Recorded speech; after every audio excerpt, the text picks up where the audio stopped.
والدین کو ہم نے اپنے مفاد پہ عزت نہیں دینی،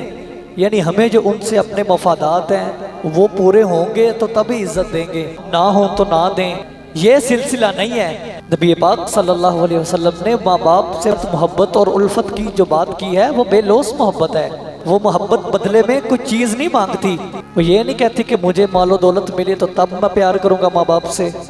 یا میرے نام وہ جائیداد لگوا دیں تو تب میرے لیے وہ اچھے ہیں،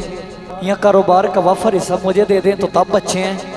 میرے خیالات کے مطابق چلیں تب وہ اچھے ہیں، میرے خیالات کے مطابق نہ بھی چلیں تب بھی ان سے محبت ہی کرنی ہے، ان سے پھر بھی اس نے سلوک ہی کرنا ہے۔ یہ مجھے میری شریعت نے حکم دیا ہے، یہ مجھے میرے رسول نے حکم دیا ہے۔ اسلام ایسا خوبصورت، ایسا پرامن دین ہے، وہ کہتا ہے اگر تیرا ان کا دین نہیں بھی نہ ملتا تب بھی تم نے ان کا حیا ہی کرنا ہے۔ اگر کوئی بندہ اس حال میں صبح کرے نا کہ وہ ماں باپ کا نافرمان ہے تو حضور فرماتے ہیں اس کے لیے جہنم کے 2 دروازے کھل جاتے ہیں، اور جو صبح اس حال میں کرے والدین اس سے راضی ہوں، وہ ماں باپ سے راضی ہو،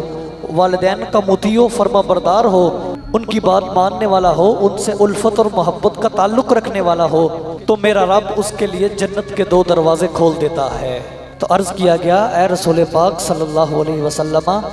اگرچہ وہ ظلم کریں، تو حدیث پاک میں آتا ہے حضور نے 2 مرتبہ ارشاد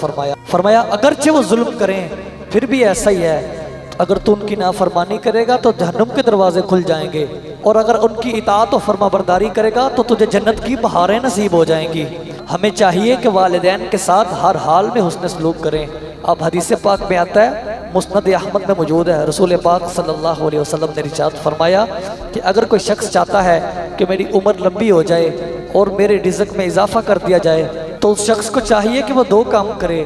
عرض کیا اگر اے رسول پاک صلی اللہ علیہ وسلم وہ کون سے 2 کام کرے؟ فرمایا ایک اپنے جو رشتہ دار ہیں ان کے ساتھ حسن سلوک کرے، اور دوسرا اپنے والدین پہ خرچ کرے۔ اگر کوئی شخص یہ 2 کام کرے گا تو اللہ تبارک و تعالیٰ اس کے رزق میں برکتیں بھی عطا فرمائے گا، تو اس کی عمر میں بھی اضافہ فرما دے گا۔